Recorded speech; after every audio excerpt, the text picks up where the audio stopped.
Something was off with Claire. Over the past 3 weeks, my wife of 8 years had become a stranger in our own home. She'd changed her phone password, something she'd never done in our entire marriage. She'd started going to the gym at odd hours, always coming home flushed and distracted. And most tellingly, she'd suddenly become obsessed with fertility tracking apps. I'm an IT consultant specializing in digital forensics, so spotting patterns is literally what I do for a living. The signs were all there, glaring at me like neon warnings I couldn't ignore. It started small. Claire would turn her phone face down whenever I entered a room. She'd started taking showers immediately after coming home from work, even though she'd never been particularly concerned about hygiene timing before. Her work schedule had mysteriously expanded, late nights at the clinic, weekend seminars that I was never invited to attend. Then there were the purchases. I handle our finances, and I'd noticed several charges to boutique lingerie stores and expensive perfume shops. When I asked Claire about them casually, she'd waved it off as treating herself because she'd been feeling stressed. But the fertility apps were what really caught my attention. Claire had downloaded 3 different ovulation trackers, and I could see from our shared cloud storage that she was logging data daily: temperatures, cycle dates, symptoms. For someone who'd spent 8 years insisting she wasn't ready for children, this sudden obsession was jarring. The pieces fell into place when I found the invitation. It was Monday morning, and I'd gotten up early to make coffee before Claire woke up. That's when I saw it, a glossy invitation tucked between junk mail and grocery store flyers that she must have brought in the night before. "You're invited to a welcome home celebration for Blake Morrison," it read, decorated with champagne glasses and confetti. My wife's handwriting filled the RSVP section in her careful cursive, along with a note in the margin that made my blood run cold: "Can't wait to see you again. Red heart." Blake Morrison. Her ex-boyfriend from college. The one she'd dated for 3 years before we met. The one she'd told me was just a friend when I saw his name pop up on her phone 6 months ago. I took a photo of the invitation with my phone, carefully noting the date and location. Blake's welcome home party was scheduled for this Saturday at his address across town. I put the invitation back exactly where I'd found it and went to make my coffee with hands that were surprisingly steady. My mind was already working through the implications. Blake had been overseas, Singapore, if I remembered correctly from Claire's casual mentions. Now he was back. And Claire, my wife who suddenly wanted to get pregnant despite 8 years of saying she wasn't ready, had marked his return with a heart emoji. I sat at the kitchen table and started making a mental timeline. 6 months ago, Blake's name had started appearing on Claire's phone. That's when she'd changed her password. 4 months ago, she'd started her mysterious late nights and weekend seminars. 3 weeks ago, the fertility apps appeared. And now, an invitation to Blake's party that she'd hidden from me. 20 minutes later, Claire came downstairs in her bathrobe, stretching and yawning. She looked beautiful, she always did in the mornings, with her hair tousled and her face free of makeup. It made what was coming that much harder. "Morning, honey. Morning." I kept my voice normal, casual. "Sleep well." "Like a rock." She poured herself coffee and sat across from me at the kitchen table. I watched her add cream and sugar, the same way she'd done for 8 years.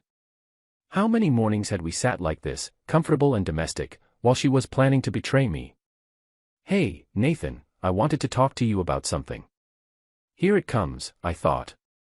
"What's up?" She took a deep breath, like she was preparing for something difficult. "I've been thinking a lot about our future lately. About what we both really want."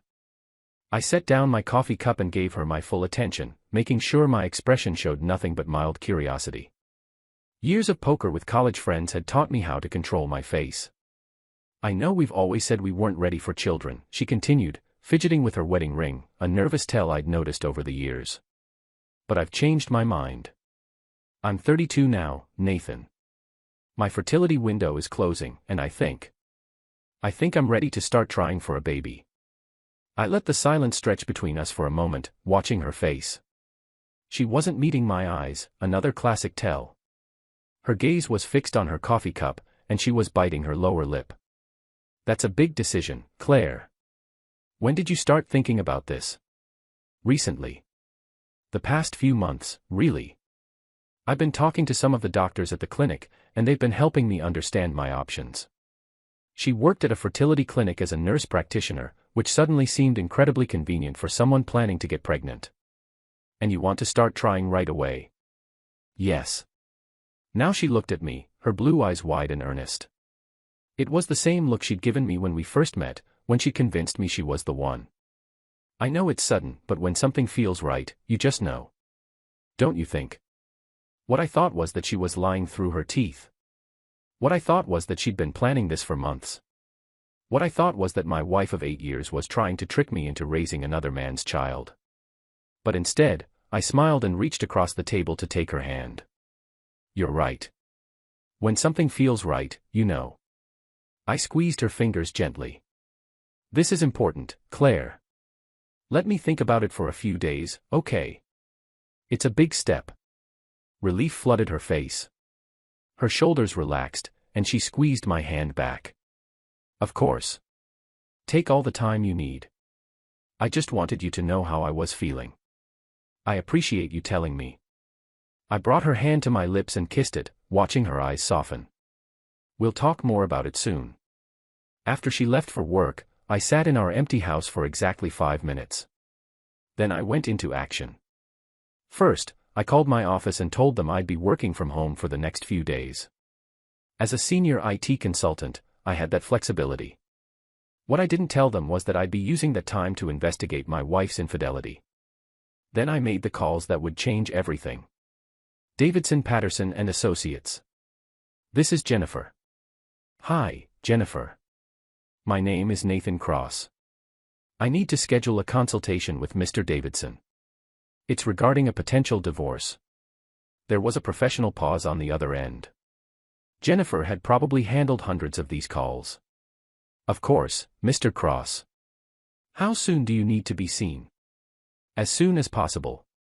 Let me check his schedule. Yes, he has an opening this evening at 7:30. Will that work? Perfect.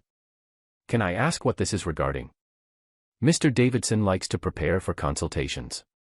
Suspected adultery and potential paternity fraud. Another pause, longer this time. I see. Mr. Davidson will want to speak with you as soon as possible. We'll see you at 7:30, Mr. Cross. Next, I called a private investigator that my colleague Marcus had recommended last year when he'd gone through his own messy divorce. Marcus had caught his wife embezzling from their joint business account, and the PI had provided ironclad evidence that saved Marcus millions in the settlement. Morrison Investigations. Jake speaking. Mr. Morrison, my name is Nathan Cross. Marcus Chin referred me. I need surveillance on my wife. I believe she's planning to have an affair, or already having one, with her ex-boyfriend. Marcus is a good friend. Any referral from him gets priority treatment. Tell me what you know. I laid out everything, the changed passwords, the mysterious absences, the fertility app obsession, the invitation to Blake's party, Claire's sudden desire to get pregnant after 8 years of marriage. Jake was quiet for a moment, and I could hear him typing notes. You think she's trying to get pregnant with the ex and pass the baby off as yours? That's exactly what I think. That's cold, Mr. Cross. And unfortunately, not as uncommon as you'd think. I've handled 3 cases like this in the past 2 years. He paused. When's this welcome home party? This Saturday. 5 days from now. I wasn't invited. Perfect. That gives me time to do preliminary surveillance and get everything set up. I'll need photos of your wife and the ex-boyfriend, plus their addresses, vehicle information, and any other relevant details you can provide. I'll email you everything within the hour. Good. Now, here's what I need from you, Mr. Cross.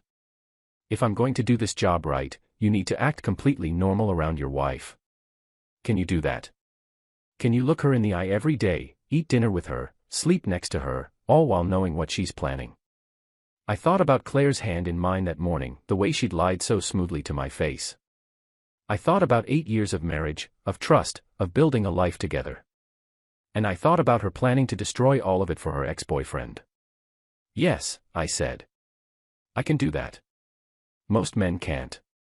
They get angry, they confront, they blow up the investigation before we have the evidence we need.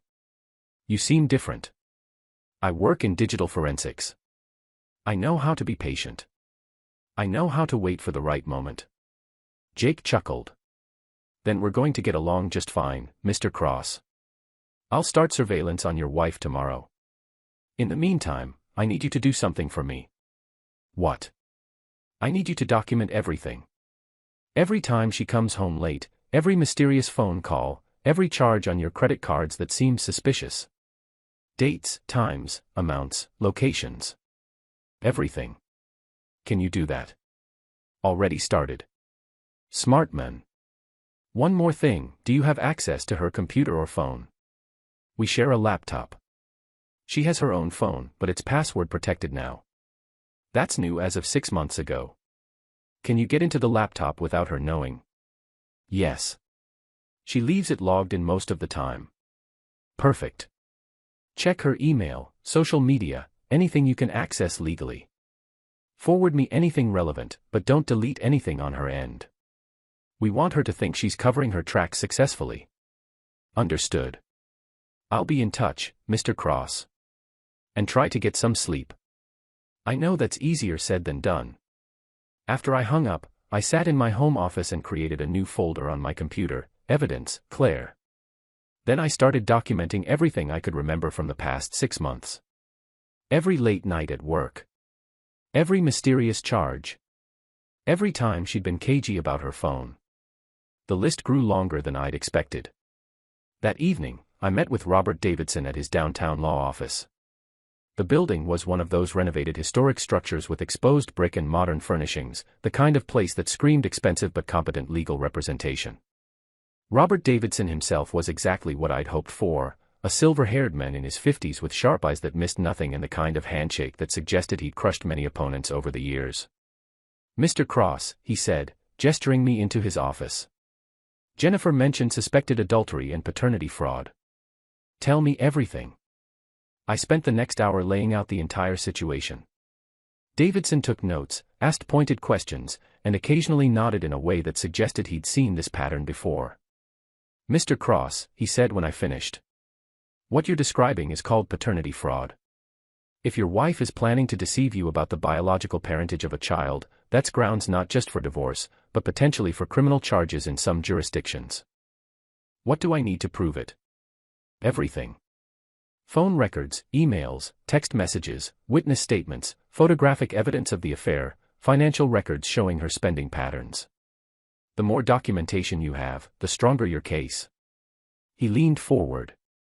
But here's the critical part, and I cannot stress this enough, you cannot let your wife know you suspect anything. If she realizes you're onto her, she'll cover her tracks. She'll delete emails, destroy evidence, maybe even accelerate her timeline. I understand. Do you? Because most men in your position can't handle it. They confront their wives emotionally. They accuse, they fight, they give away the game before we have the evidence we need. I won't. I promise you, I won't. Davidson studied me for a long moment. You're an IT consultant, you said. Digital forensics. That's right. Then you understand the importance of data integrity and chain of custody. I do. Good. Now let's talk about your finances. How are things structured? Joint savings account with about $85,000. I make $145,000 a year, she makes $62,000. The house is in both our names, but I made the down payment of $60,000 from my personal account before we got married, and I've been paying the mortgage from my business account ever since. Davidson's eyes lit up. That works heavily in your favor. In Maine, we can argue for separation of premarital assets and disproportionate contribution to marital property. But we need to be strategic about this. What do you mean? Don't move any money yet. Don't close accounts, don't transfer funds, don't do anything that could be construed as financial abuse or hiding assets. We need to wait until we have ironclad evidence of the affair. Then, and only then, do we make our move. How long will that take? If Jake Morrison is half as good as I've heard, not long. He'll document the affair, get photos, maybe even audio if we're lucky. Once we have that, we file for divorce citing adultery, which is still grounds for fault-based divorce in Maine. That gives us leverage in the settlement. What kind of leverage? Davidson smiled, and it wasn't particularly friendly. The kind that means your wife walks away with her personal belongings and her share of marital debts, while you keep the house, the savings, and your retirement accounts intact. And if she contests it, with solid evidence of adultery and attempted paternity fraud, no judge will be sympathetic to her. She'll be advised by her attorney to take whatever settlement we offer. I nodded slowly. There's one more thing I need from you. What's that? I need you to tell me how to handle this emotionally. Because right now, I want to go home and throw her out of my house. I want to scream at her, to make her understand how much she's hurt me. But I know I can't do that. Davidson's expression softened slightly. Mr. Cross, I've been doing this for 30 years. I've seen hundreds of betrayed spouses sit in that chair. The ones who succeed, the ones who get the settlements they deserve, are the ones who can control their emotions long enough to let the process work. And how do I do that? You remember that the best revenge isn't an emotional outburst. It's a legal victory. You remember that every day you stay calm is another day you're building your case. And you remember that when this is all over, she'll be the one with regrets, not you. I left Davidson's office at 9:30 p.m. with a clear plan and a retainer agreement for $5,000. It was the best money I'd ever spent. When I got home, Claire was already in bed, reading a romance novel on her tablet. She looked up when I entered the bedroom. Hey, honey. Where were you? Had to meet with a client. Last-minute emergency with their network security. The lie came easily. Sorry I didn't text. It's okay. I know how your work can be. She set down her tablet. Did you think any more about what we talked about this morning? About trying for a baby. I sat on the edge of the bed and took off my shoes, buying myself time to control my expression. I did think about it. And I think you might be right. We've been married 8 years. We're financially stable. Maybe it is time. Her face lit up with genuine joy, which made it worse somehow. Really? You mean it?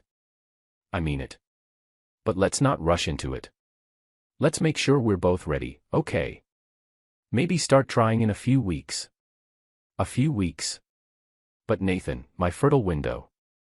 We'll come around again next month, I interrupted gently. 1 month won't make a difference, and I want us to be completely ready. This is a big decision. She looked disappointed but nodded. Okay. You're right.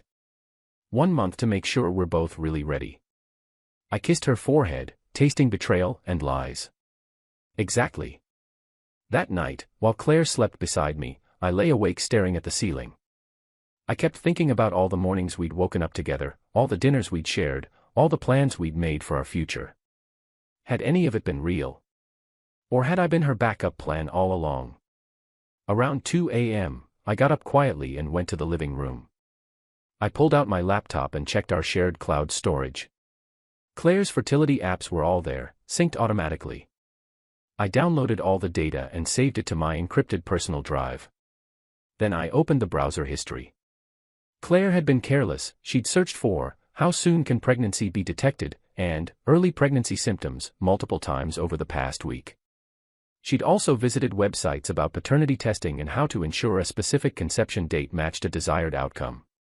She was planning this down to the smallest detail. I forwarded all of it to Jake Morrison with a timestamp. Over the next 3 days, I played the role of the supportive, loving husband to perfection. I told Claire I'd been thinking more about having a baby and that I was getting excited about the idea. Her joy seemed genuine, which made it infinitely worse.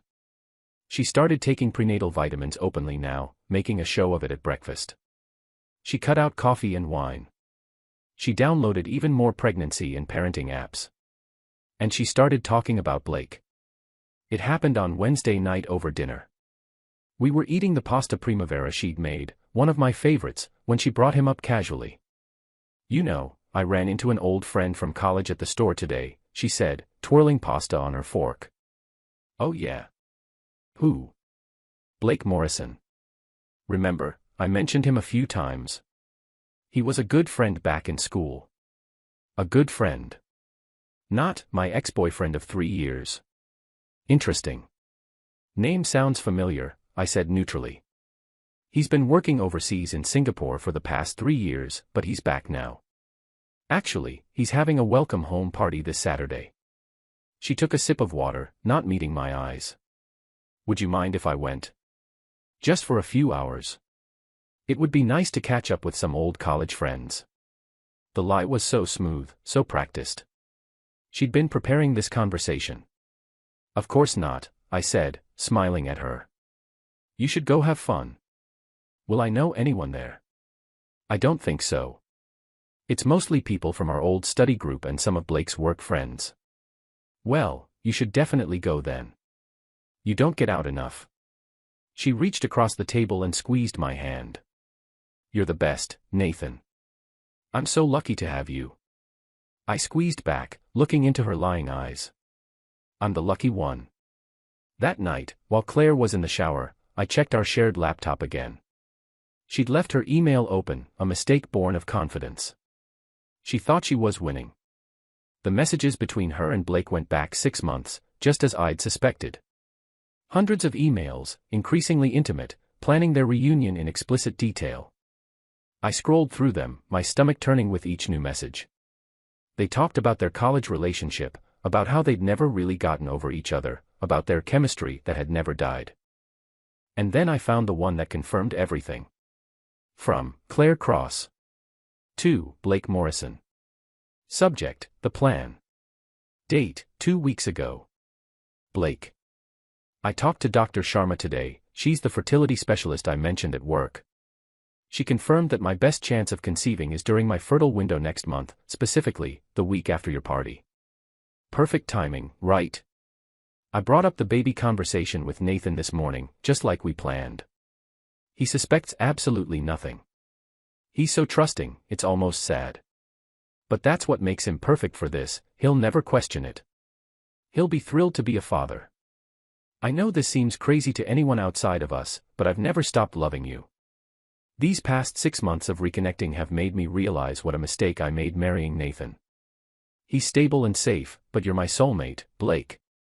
You always have been. The plan is simple, I get pregnant at the optimal time, your party weekend through the following week, tell Nathan we conceived during our trying period, and he raises our child thinking it's his. Once the baby is born and things settle down, we can figure out how to be together properly. Maybe Nathan will agree to some kind of arrangement, or maybe we'll get divorced eventually and co-parent. Either way, our child will have the father he or she deserves, you. I've been tracking everything obsessively. My cycle is perfect. Dr. Sharma says I have excellent fertility markers for my age. This is going to work, Blake. We're going to have our family. I can't wait for Saturday. I've missed you so much. 6 months of phone calls and emails isn't enough. I need to feel you again, to remember what real passion feels like. All my love. C. I read it 3 times, taking screenshots of everything. Then I forwarded the entire email chain, 186 messages in total, to my personal encrypted email account. I deleted the sent message from her outbox, clearing the evidence that I'd forwarded anything. By the time Claire came out of the shower, smelling of her expensive new perfume, I was in bed reading a book, looking perfectly relaxed. Hey, honey, she said, climbing in beside me in a new silk nightgown I'd never seen before. I was thinking, maybe we should start trying tonight. According to my app, I'm in my fertile window. I closed my book and looked at her. This was the test. If I refused, she'd know something was wrong. She'd suspect I knew about Blake. Actually, babe, I'm exhausted tonight. Big project at work and I've been staring at code for 12 hours straight. I rubbed my eyes for effect. How about we start fresh this weekend? Make it special. She tried to hide her disappointment, but I saw it flash across her face. This weekend. But I'll be at Blake's party Saturday. So Sunday then.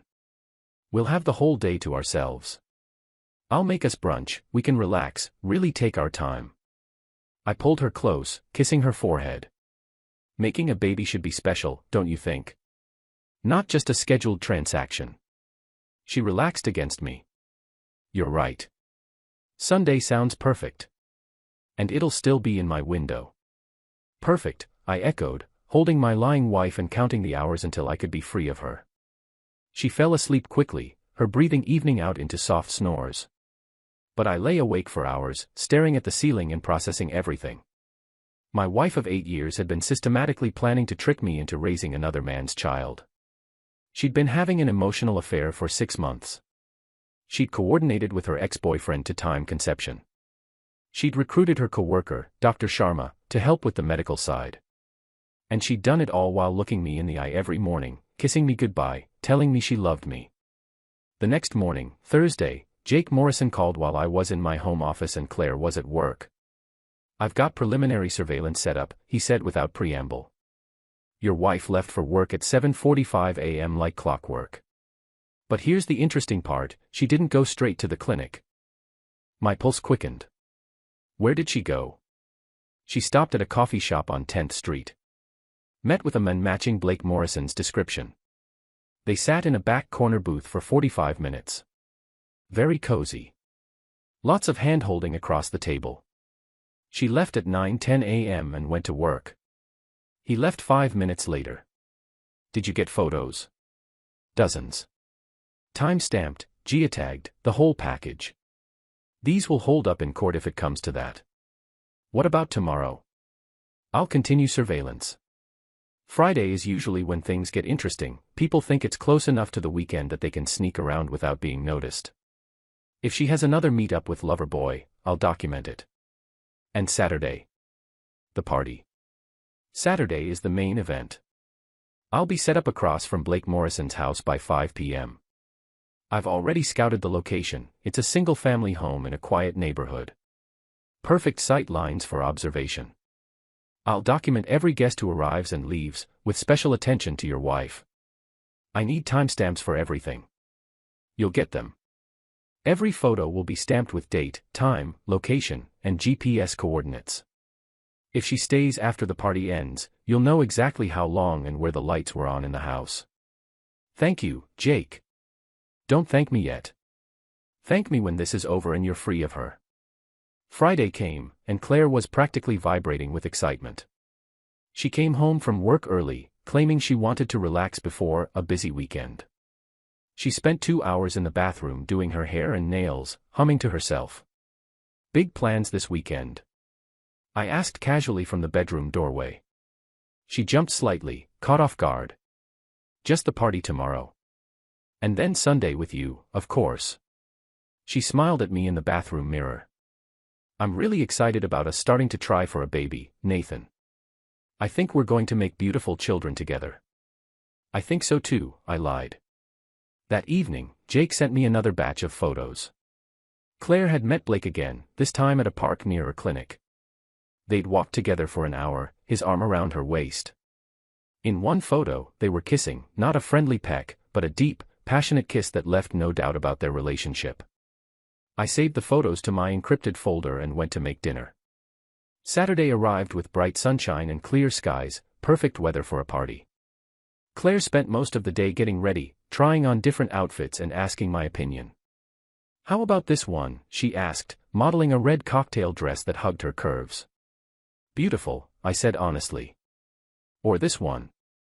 She changed into a blue dress, the one I'd bought her for our anniversary 2 years ago. That one's my favorite, I said. And I meant it. She looked stunning in blue. She chose the blue dress, and I watched her do her makeup with meticulous care. She was getting ready for another man, in my house, wearing a dress I'd bought her, and I had to sit there and smile. You look incredible, I told her when she was finished. She kissed me on the cheek, careful not to smudge her lipstick. Thank you, honey. I probably won't be late, I'm thinking maybe 10 or 11. Take your time. Have fun. She left at 6:30 p.m., and I watched from the window as her car pulled out of the driveway. As soon as she turned the corner, my phone rang. She just passed my position, Jake said.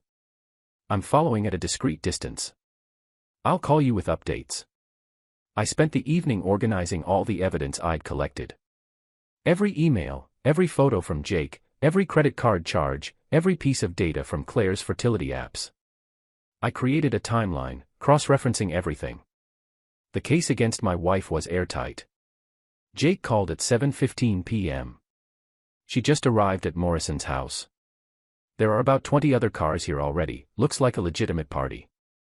At 8:30 p.m., party is in full swing. I can see movement through the windows. Your wife is visible in several shots through the front bay window. She and Morrison are definitely together, lots of physical contact. At 10:15 p.m., guests are starting to leave. So far, 15 people have departed. Your wife is still inside. At 11:30 p.m., last guest just left. It's just your wife's car and Morrison's car in the driveway now. Lights are still on in the main house. At 11:45 p.m., main floor lights just went off. Bedroom lights came on upstairs. Second floor, east side of the house. At midnight, bedroom lights just went off. I sat in my dark living room, holding my phone, waiting.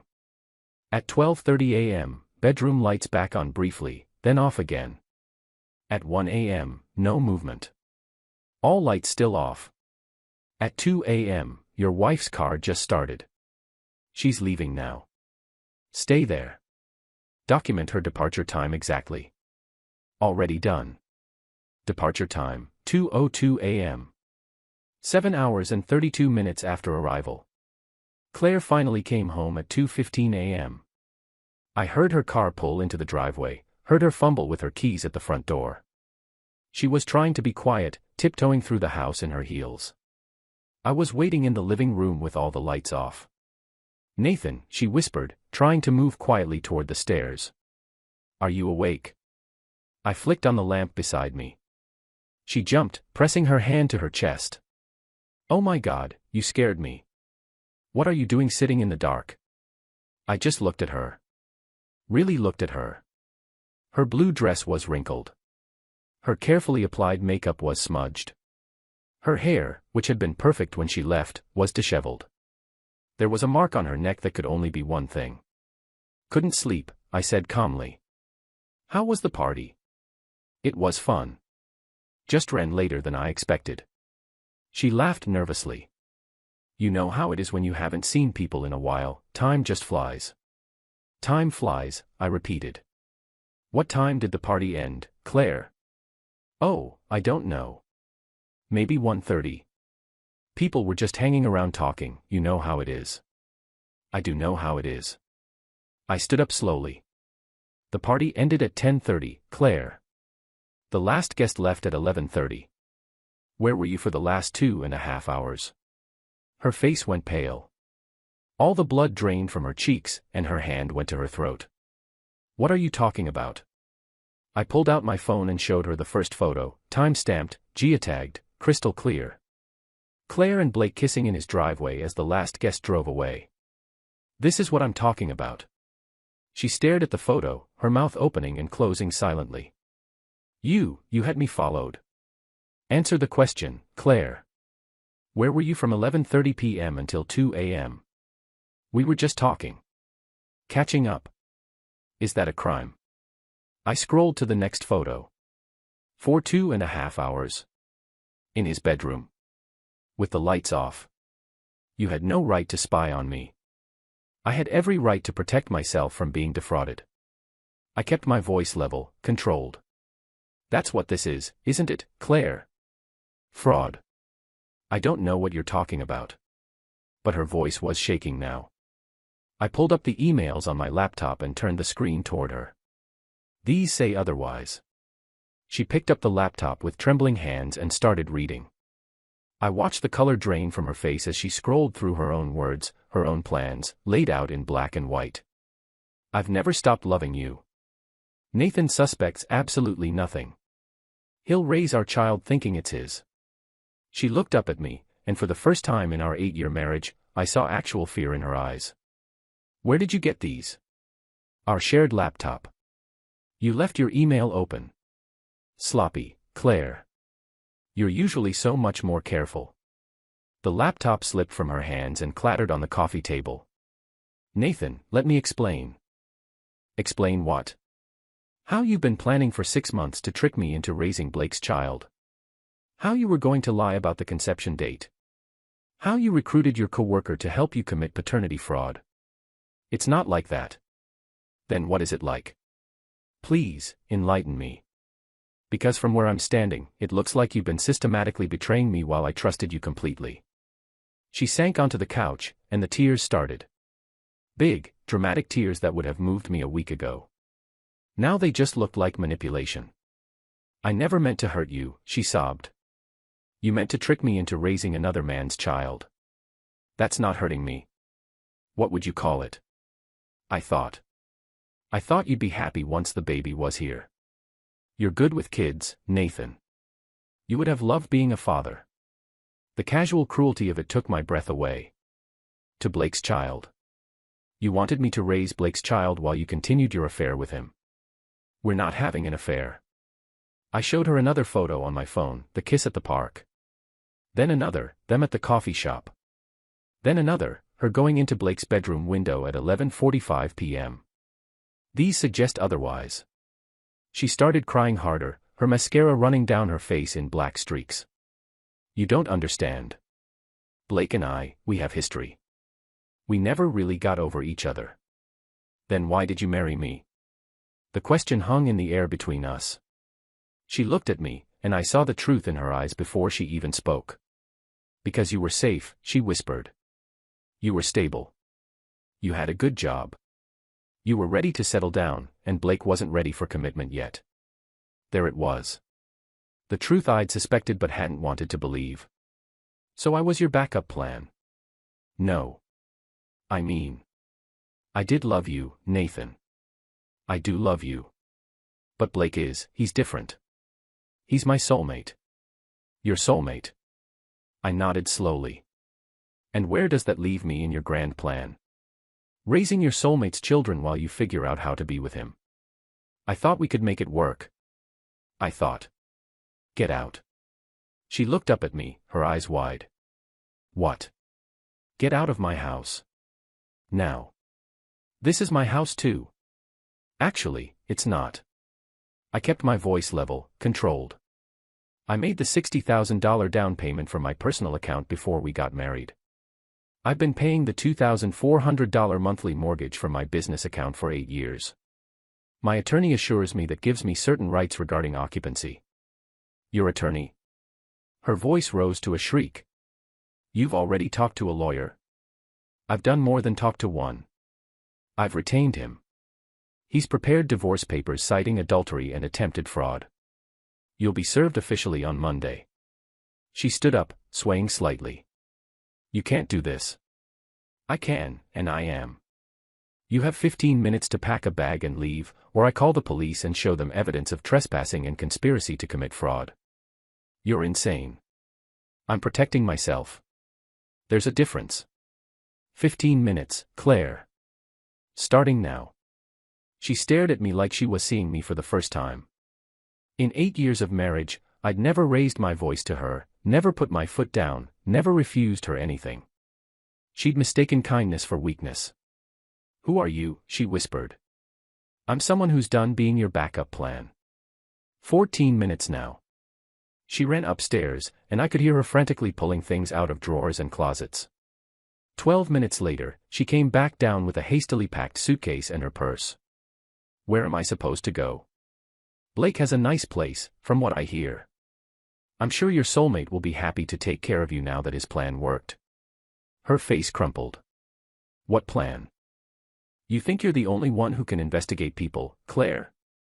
Blake Morrison has pulled this exact same routine twice before, once in Chicago with a married accountant, once in Singapore with a married executive. He targets married women, gets them pregnant, promises them the world, and then disappears when things get complicated. I pulled out the report Jake had compiled on Blake's background. It was thorough, court records, witness statements, even an interview with one of his previous victims. There are 2 very angry ex-husbands who would love to meet you, I continued. Both of them were in your exact position. Both of their wives thought Blake was their soulmate. Both of them ended up raising children they thought were theirs until the truth came out. She grabbed the report with shaking hands and started reading. I watched the realization dawn on her face. No, she whispered. No, Blake wouldn't, we're different. What we have is real. Is it?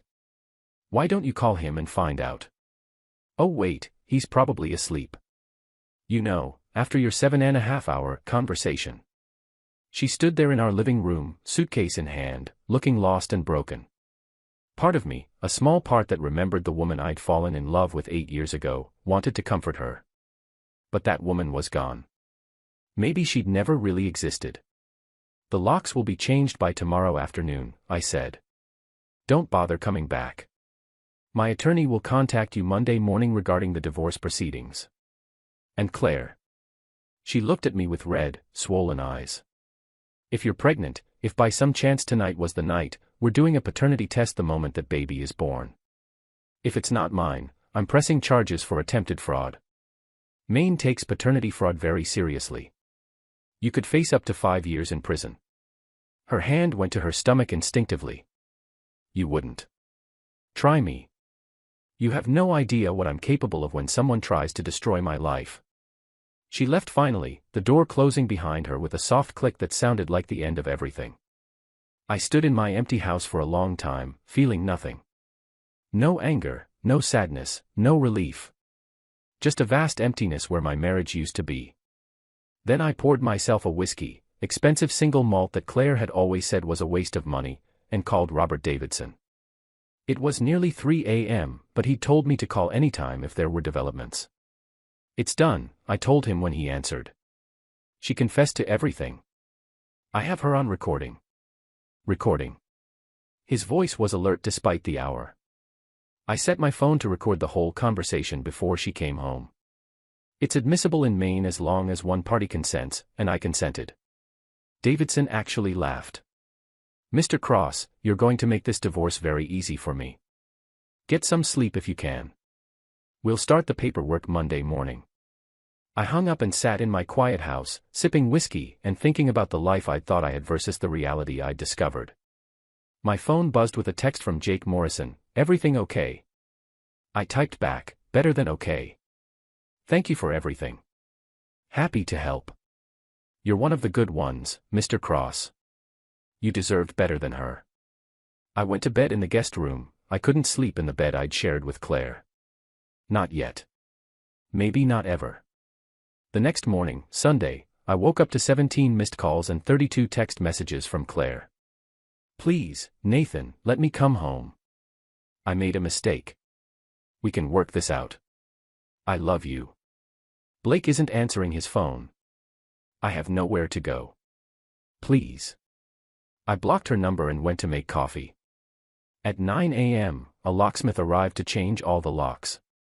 At 10 a.m., I changed every password on every account we'd ever shared. At 11 a.m., I drafted an email to our friends and family. "Dear everyone, I'm writing to let you know that Claire and I are getting divorced. The decision is final and non-negotiable. I ask that you respect my privacy during this difficult time and refrain from asking for details. I will not be engaging in any discussions about the reasons for the divorce. Those who need to know have been informed. Thank you for your understanding. Nathan." I sent it to both sides of the family and all our mutual friends before I could second-guess myself. Within an hour, my phone was ringing off the hook.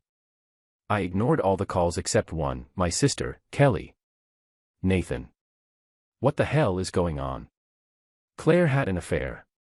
She was planning to trick me into raising another man's child. I have proof. We're getting divorced." Kelly was silent for a long moment. "Oh my God. Nathan, I'm so sorry." "Don't be. I'm better off. Are you okay? Do you need anything? I need everyone to stop calling me and asking questions. I'll put the word out. But Nathan, Mom and Dad are going to want to check on you. Tomorrow. I'll talk to them tomorrow. Today I just need to be alone. Okay. Call me if you need anything. I mean it. I will. Thanks, Kel." The rest of Sunday passed in a strange fog. I went through the house and removed every trace of Claire I could find, photos, her clothes that were still in the closet, the coffee mug she always used, the romance novels on her nightstand. I packed it all into boxes and stacked them by the front door. That evening, Claire tried to come home.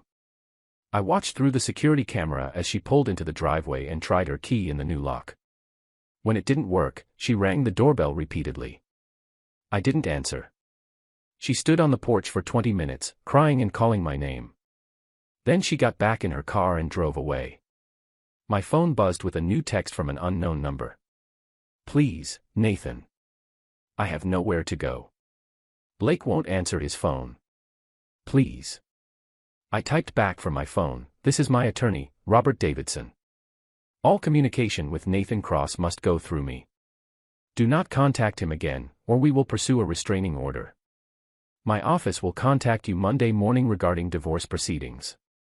Then I blocked the unknown number too. Monday morning, I woke up to an email from Robert Davidson. Mr. Cross. Divorce papers are being filed this morning. Your wife will be served at her workplace by 2 p.m. today. I've included a temporary restraining order that prohibits her from coming within 100 yards of your home or workplace. Additionally, based on the evidence you provided, I'm filing a separate motion for return of all marital assets acquired through deceptive means. This includes any purchases made with joint funds for the purpose of furthering her affair.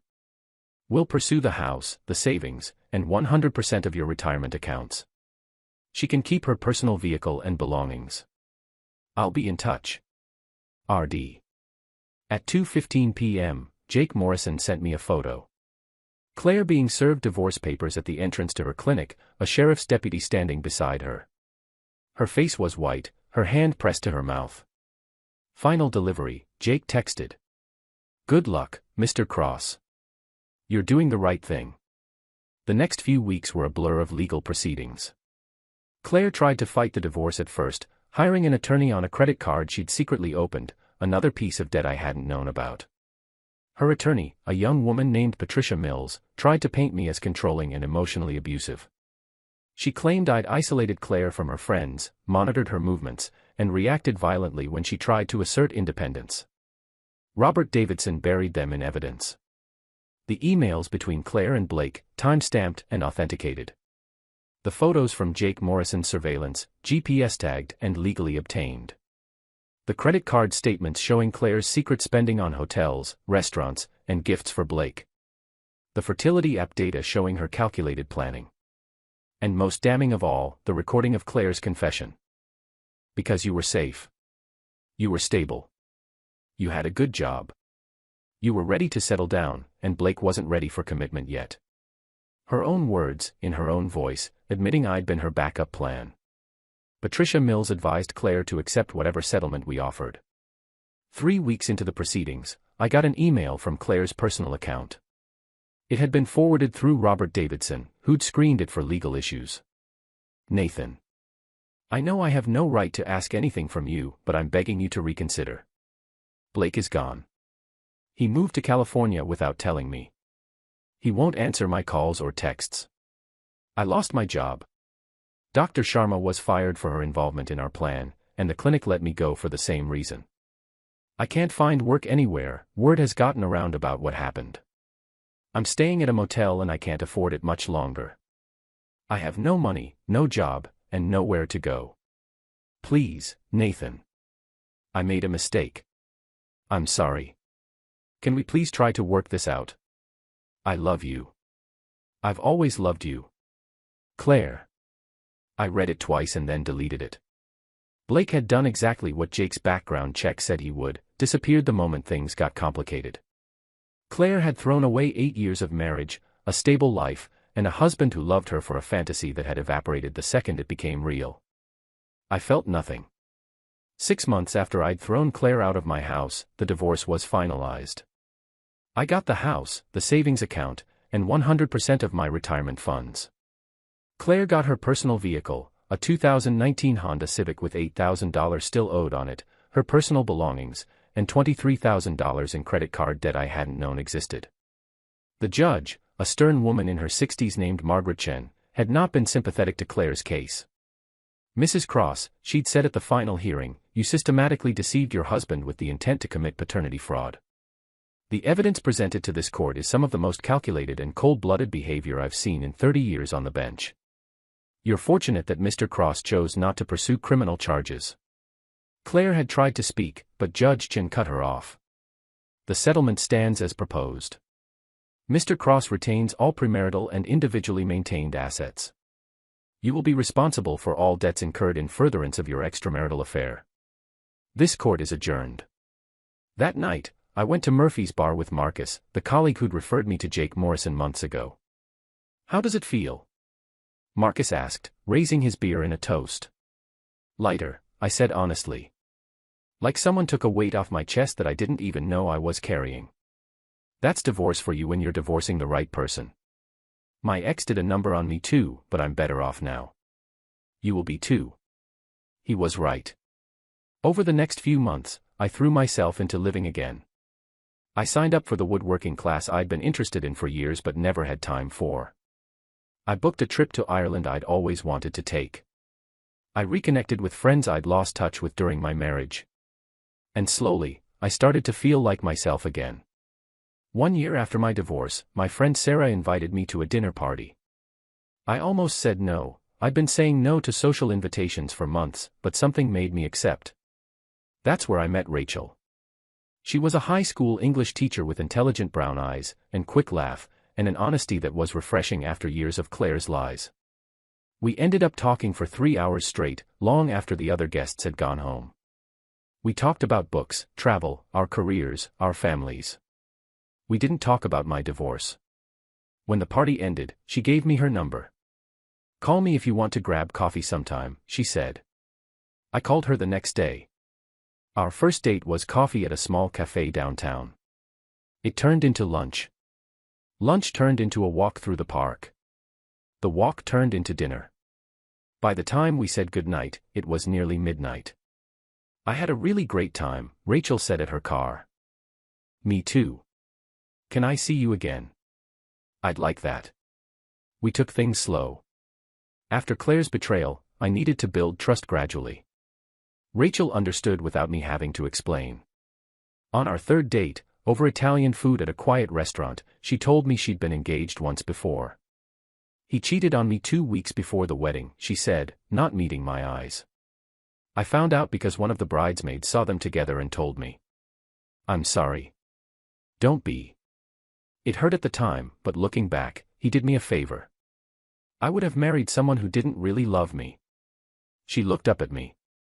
I'm guessing you have a similar story. My ex-wife had an affair with her college boyfriend. She was planning to get pregnant with him and pass the baby off as mine. Rachel's eyes went wide. That's actually evil. It taught me something important, though. What's that? That I deserve better. That I deserve someone who's honest with me, who respects me, who actually wants to build a life with me, not just use me as a safety net. Rachel reached across the table and took my hand. You do deserve better, Nathan. You deserve someone who sees how amazing you are. 6 months into dating Rachel, I knew I was falling in love with her. Real love, not the conditional, calculated love Claire had offered me, but something genuine and honest. Rachel met my family at Thanksgiving. My sister Kelly pulled me aside in the kitchen while Rachel was helping my mom set the table. She's wonderful, Nathan. Don't let this one go. I don't plan to. You seem happy. Really happy. I haven't seen you like this in years. I am happy. For the first time in a long time. A year and a half after my divorce, I ran into Claire at the grocery store. She looked tired, older somehow, like life had finally caught up with her. She was alone, pushing a cart with just a few items in it. Nathan, she said quietly when she saw me. Claire. We stood there awkwardly in the cereal aisle. How have you been? She asked. Good. Really good, actually. You. I'm surviving.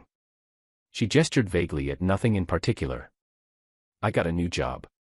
Not in healthcare anymore, I work at a dental office now, just administrative work. The pay isn't great, but it's something. That's good. Blake's gone, obviously. He moved to California and got married. I saw the announcement on Facebook. She laughed bitterly. Turns out you were right about him. I nodded, not sure what to say. I lost everything, Nathan.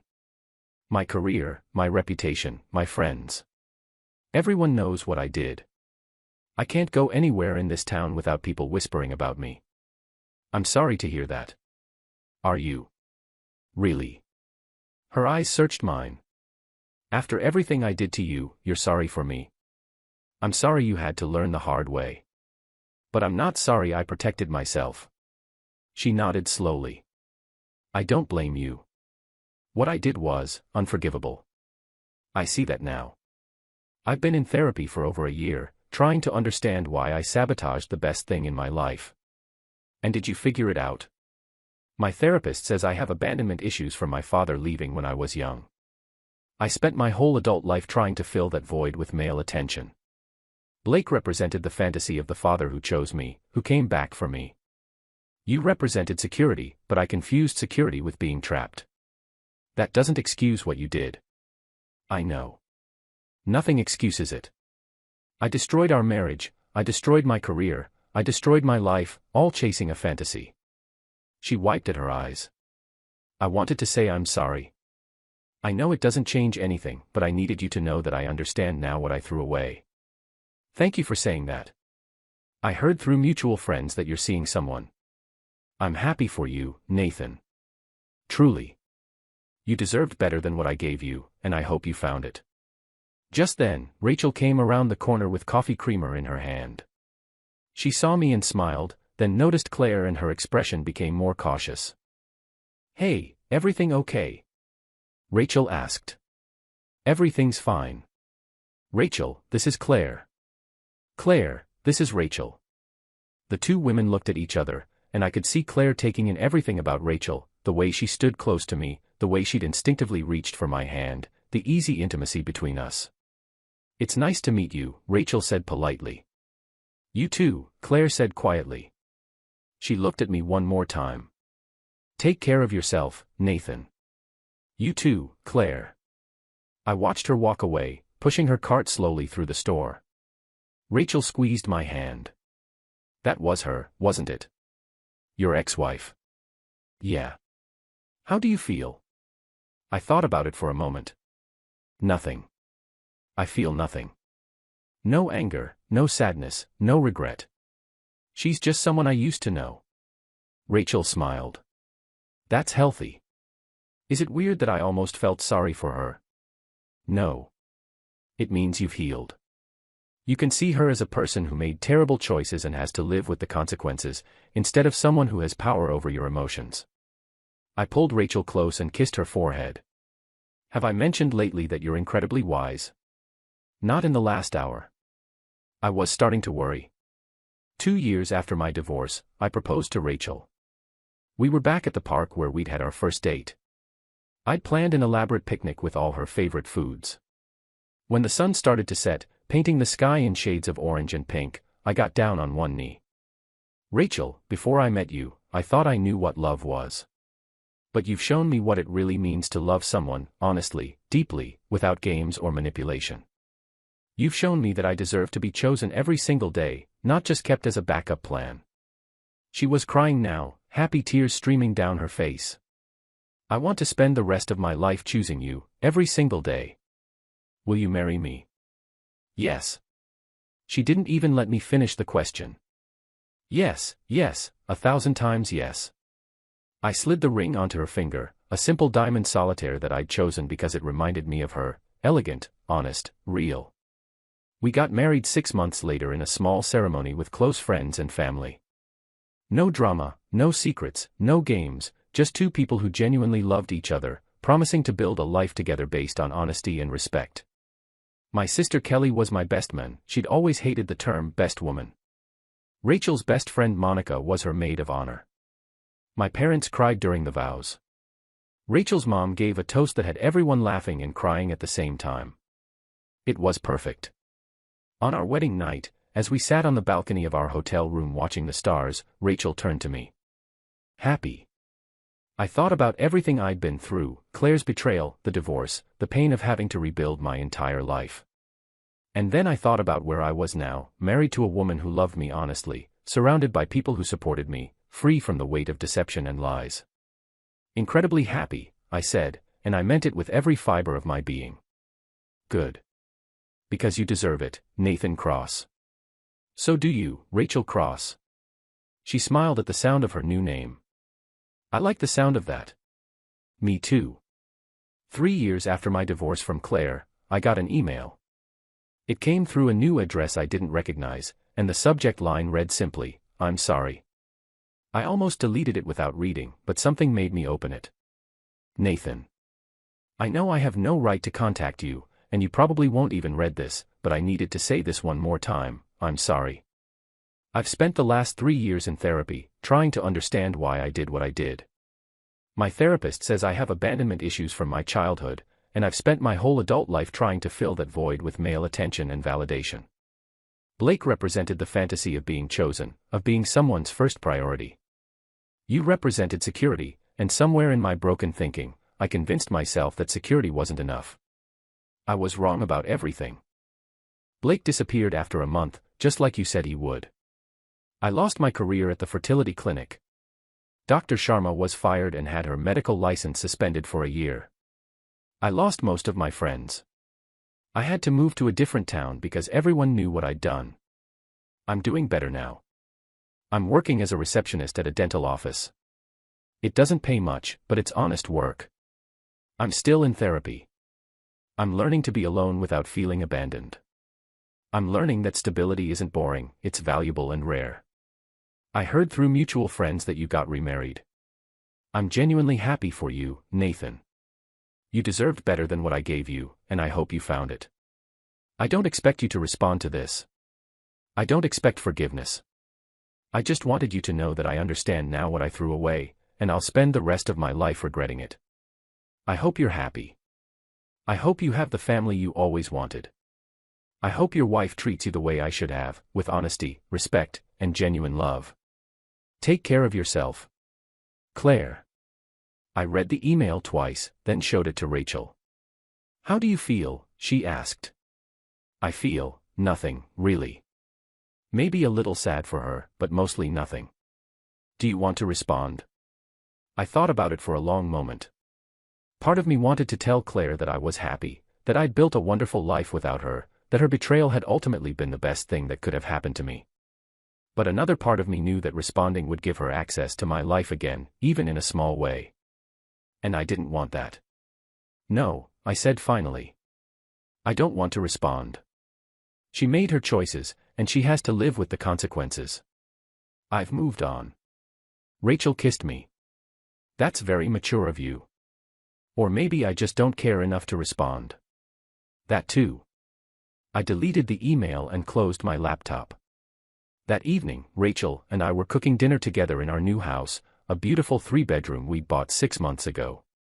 She was chopping vegetables while I stirred pasta sauce, and we were arguing good-naturedly about whether pineapple belonged on pizza. It's a fruit, Nathan. Fruit doesn't belong on pizza. Tomatoes are a fruit and you don't have a problem with those. That's different and you know it. We were laughing when she suddenly went quiet. I looked over and saw her staring at something in her hand. Rachel. What's wrong? She turned to me, her eyes wide, and held up a small white stick. I'm pregnant. Time seemed to stop. I set down the spoon and walked over to her, taking the test from her hands. 2 pink lines. Positive. Are you sure? I took 3 tests this morning. They all came positive.